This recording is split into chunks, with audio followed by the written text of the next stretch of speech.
Hello everyone, मैं हूं अमित त्रिपाठी और आपका स्वागत है हमारे YouTube channel voice of Rohtas में, जहां चर्चा में होगा आगामी आने वाले नगर निकाय चुनाव, जिससे हम मिलेंगे नीरज तिवारी से, जो भावी मुख्य पार्षद उम्मीदवार है। तो आइए चलिए मिलते हैं। पहले नमस्कार आपको भी और नमस्कार अपने वॉइस ऑफ रोहतास के सभी फैमिली मेंबर से। और हम बात कर रहे हैं अभी नगर पंचायत गुड़ारी से मैं हूँ। तो सभी नगर पंचायत काराकाट गुड़ारी के युवा जनता को भी और सभी समस्त जनता को भी नमस्कार करना चाहता हूँ। बहुत बहुत धन्यवाद आपका। मैं ये जानना चाहता हूं कि आने वाले चुनाव के लिए आप विपक्षी के लिए, पहले क्वेश्चन यही होगा मेरा, कि सफल करने की क्या रणनीति बना रहे हैं। देखिए, अभी तो रणनीति हमारी बहुत सारी चल रही है, मगर यहाँ पे आप विपक्षी की जो बात की है तो मैं बताना चाहूंगा कि हमारा नगर जो पंचायत काराकाट गुड़ारी है, तो आप देख रहे हैं कि ये शहरी क्षेत्र हो चुका है। पहले बिल्कुल ये बिल्कुल। ग्राम पंचायत था, अब जाकर ये नगर पंचायत हो चुका है। और यहाँ पे जो पहले से विपक्षी मतलब जो भी पहले प्रतिनिधि लोग हैं, वो सभी लोग पहले प्रतिनिधि रह चुके हैं। आज वही प्रतिनिधि लोग उम्मीदवार के तौर पर फिर से हैं अध्यक्ष पद के लिए, मुख्य पार्षद के लिए। तो मैं उन लोगों से, मैं नहीं, आम जनता उन लोगों से सवाल करे कि आपने इस क्षेत्र में क्या किया।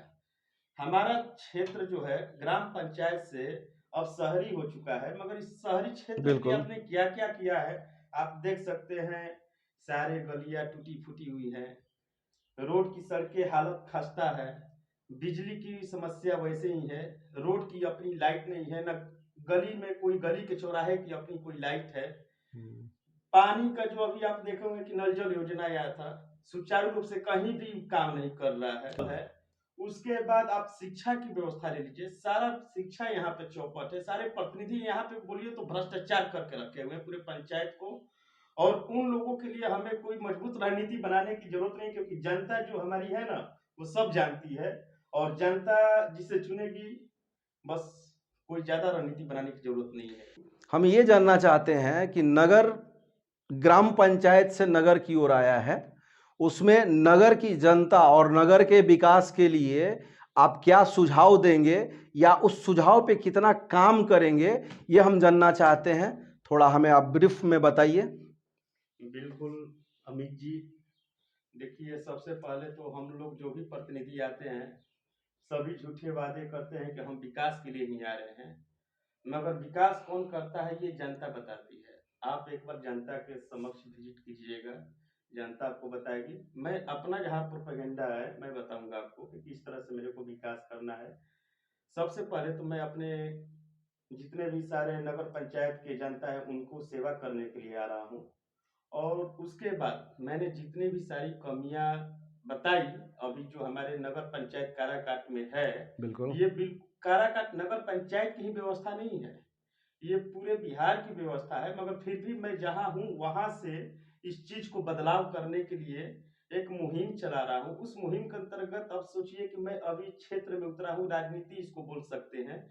तो राजनीति के तहत मैं अपने क्षेत्र के विकास के लिए जो जो मैंने संकल्प लिया है, मैंने अपने प्रस्ताव के माध्यम से जनता के बीच में प्रस्तुत करूंगा। मगर दो चार शब्द आपको मैं बताना चाहूंगा। सबसे पहला मेरा एजेंडा है शिक्षा।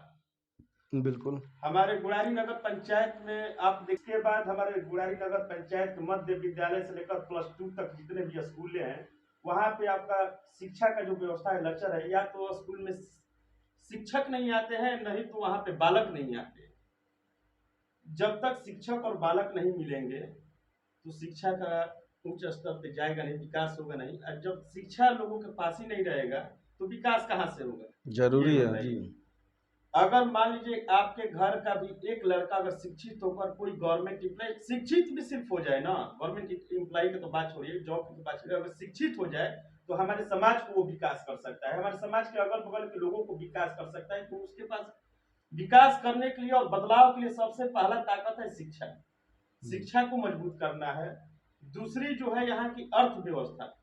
यहाँ पे ग्रामीण मतलब हमारा ग्रामीण एरिया है, अब जो शहरी हो चुका है, मगर यहाँ पे लोग जिस तरह से जाति के प्रति, धर्म के प्रति बढ़ते जा रहे हैं, उससे हमारी अर्थव्यवस्था पे कहीं ना कहीं कमी आ रही है। उस चीज को दूर करके लोगों को रोजगार देना मेरी सबसे दूसरी बड़ी उपलब्धि रहेगी।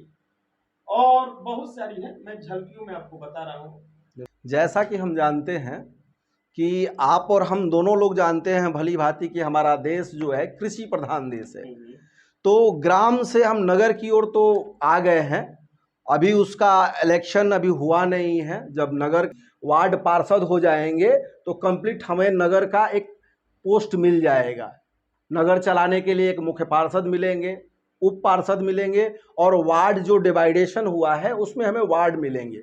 तो हम चाहेंगे आपसे जानना कि नहर और नालों का कैसे संचालन किया जाएगा कि हमारे किसान भाइयों के लिए सिंचाई का पर्याप्त पानी मिले, समय से साफ सफाई हो, और उसके साथ हम जोड़ेंगे कि गली और नली को भी चकमक करने के लिए, जगमगाता हुआ करने के लिए लाइटिंग का व्यवस्था और साफ सफाई का क्या प्रावधान रहेगा, इसमें हम आपका सुझाव चाहेंगे। बिल्कुल अमित जी, आपने जिस तरह से क्वेश्चन रखा, मैं आपको बताना चाहूँगा कि हमारा जो भारत देश है वो कृषि प्रधान देश है। बिल्कुल।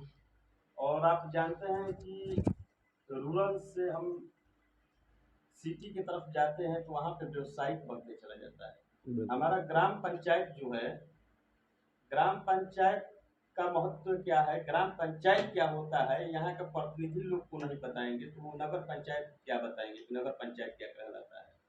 मैं आपको बताना चाहूँगा कि ग्राम पंचायत जो है 5,000 जनसंख्या से जो नीचे रहती है उसको ग्राम पंचायत रखा जाता है। और 5,000 जनसंख्या से जब हम ऊपर जाते हैं तो हम नगर पंचायत की तरफ अग्रसर हो जाते हैं। मगर फिर भी उसमें दूसरा कंडीशन आता है कि हम 5,000 जनसंख्या से प्लस भी हैं और वहाँ पे कम से कम 60% जनसंख्या जो है व्यवसायिक वर्ग पे निर्भर करे, तब जाकर हम नगर में आते हैं। मगर हमारा जो गुड़ारी काराकाट नगर पंचायत है, यहाँ पे 80% लोग अभी कृषि पर निर्भर है। पहले तो यहाँ नगर पंचायत होना ही नहीं चाहिए था। चलिए, अब गवर्नमेंट का जैसा आदेश अगर हो भी गया तो हम उसको आदेश का पालन करेंगे और हम उसको उस दिशा में ले जाने की कोशिश करेंगे। तो मैंने आपको पहले भी जैसे कि बताया कि सबसे पहले व्यवसाय, अगर मान लीजिए यहाँ पे हमारा रोड जो है बुढ़ारी नगर पंचायत की जो मुख्य सड़कें हैं, वहाँ पे व्यवसायिक लोग का जो भी अपना व्यवसाय है, शाम होते ही, सूर्य अस्त होते ही आपका देखेंगे कि यहाँ पे रोड की तो अपनी लाइट है नहीं, तो चारों तरफ अंधेरा छा जाता है। लोग अपने घर की तरफ निकल पड़ते हैं शाम होते ही, अंधेरा होते ही। नगर पंचायत होने पर लाइटिंग की व्यवस्था अब कराया जाएगा। नहीं, ये ग्राम पंचायत के भी दायित्व था। ग्राम पंचायत का भी दायित्व था कि नगर ग्राम पंचायत में हर, आप देखे होंगे बहुत सारे गांव में गए होंगे, जो गुड़ारी तो अभी हमारा मुख्य मार्ग पे है, मुख्य मार्ग का ये जो एरिया है, इस वजह से स्टेट हाईवे है। मगर फिर भी यहाँ से जो भी बहुत सारे देहात एरिया है, जो हम ग्रामीण में देहात बोलते हैं, जो देहात एरिया है, वहां पे जाके देखेंगे तो देहात एरिया हमारे गुड़ारी से कहीं ना कहीं बेटर है, क्योंकि यहाँ की सड़कें सही रूप से स्वचालित है, आपका बिजली का व्यवस्था सही है, रोड के किनारे से लेकर गांव के चौराहे तक हर जगह लाइटिंग की व्यवस्था दी गई है। ये मुखिया का दायित्व बनता है, ना कि नगर पंचायत का। मैं आपको बता दूं कि अभी हमारे जो प्रतिनिधि है, पुराने प्रतिनिधि यानी पुराने ग्राम सेवक, मतलब बोल सकते हैं ग्राम मुखिया जो है, प्रधान है ग्राम के, उनके पास सरकार की तरफ से फंड आई हुई थी। मगर उन्होंने क्या किया, उन्होंने सोचा कि नगर पंचायत हमारा होने जा रहा है, बुढ़ारी पंचायत जो है नगर पंचायत होने जा रहा है, तो मैं यहाँ की स्ट्रीट जो लाइट है उसको अभी रोककर चुनाव के 1 महीने पहले लगा दूंगा, तो मेरा वोट बैंक हो जाएगा। वो यहाँ पे राजनीति कर रहे हैं, विकास नहीं कर रहे हैं, वो राजनीति कर रहे हैं। विकास के नाम पे भी यहाँ के पुराने प्रतिनिधि लोग हैं, वो राजनीति कर रहे हैं। उसके बाद राजनीति करने के बाद जब जीत जाते हैं तो उसके बाद जनता का सेवा क्या करते हैं, कुछ जनता बताती है। मैं जानना चाहूंगा कि बिहार सरकार ने हर ग्राम में कोशिश करा है, बिहार सरकार ने कि हर वार्ड में पानी का प्लांट लगे। जिस प्लांट जो है वो सुचारू रूप से चल नहीं रहा है, उसकी हालत जो है अभी खस्ता है। जैसा कि हमारे वार्ड में ही देख लीजिए, हम लोग वार्ड नंबर 11 में हैं, तो इसमें पानी का सप्लाई नहीं हो रहा है। तो हम चाहेंगे कि पीने योग्य पानी जनता तक कैसे पहुंचेगी और किस तरह से आप इस पे काम करेंगे, इसके बारे में हम आपके विचार को जनता तक पहुंचाना चाहेंगे।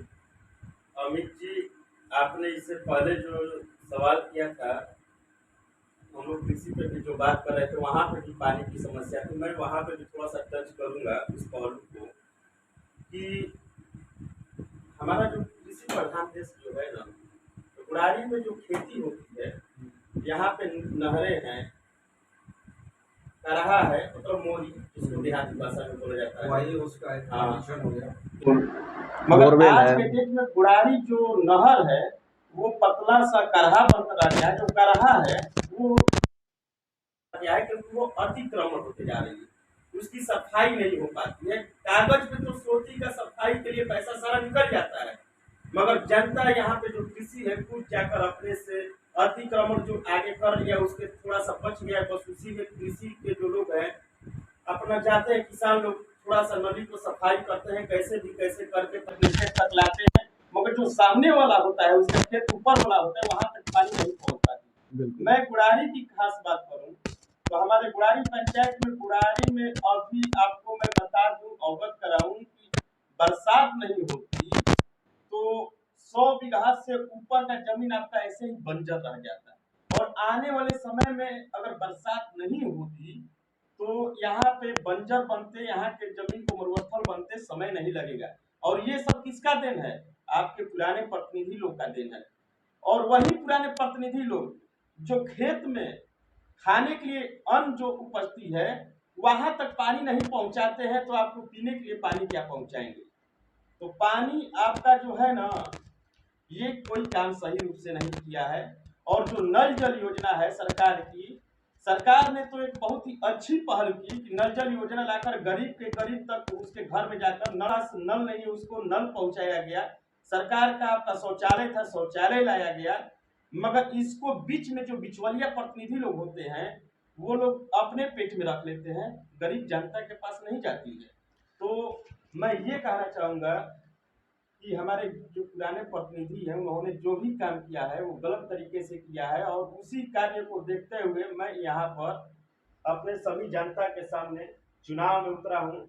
और आप सभी जनता से मैं हाथ जोड़कर विनम्र निवेदन करूंगा कि पुराने प्रतिनिधि जो काम किए हैं, जिस तरह से काम किए, उनको पहचाने और हमें भी एक मौका दे, क्योंकि हम आपको सेवा करने के लिए आ रहे हैं। और हमारी माता जी मुख्य पार्षद प्रत्याशी जो हैं उनका नाम पुष्पा देवी है, उनको अपना बहुमूल्य वोट देकर विजयी बनावे कि हम आपके लिए कुछ सेवा का अवसर प्रदान करें और सेवा आपके लिए कर सके। और अमित जी आपको बहुत बहुत धन्यवाद जो आपने इस प्रोग्राम में मुझे बुलाया, और आपके प्रोग्राम के माध्यम से मैंने अपने जनता के बीच रूबरू हो रहा हूँ और अपनी बातें रख रहा हूँ। बहुत बहुत धन्यवाद। आपका बहुत बहुत धन्यवाद नीरज जी, हमारे YouTube family voice of Rohtas में समय देने के लिए, और जीत की अग्रिम बधाई और शुभकामनाएं। आपका जीवन सुखमय हो, खुश रहें, स्वस्थ रहें और मस्त रहें। आपका अपना चैनल वॉइस ऑफ रोहतास को सपोर्ट करें, लाइक कमेंट और सब्सक्राइब करें। कमेंट में ये बताएं कि अगला उम्मीदवार कौन सा हमारे साथ बैठे और वो चर्चा में रहे। उसके लिए बाकी आपका बहुमूल्य समय देने के लिए धन्यवाद।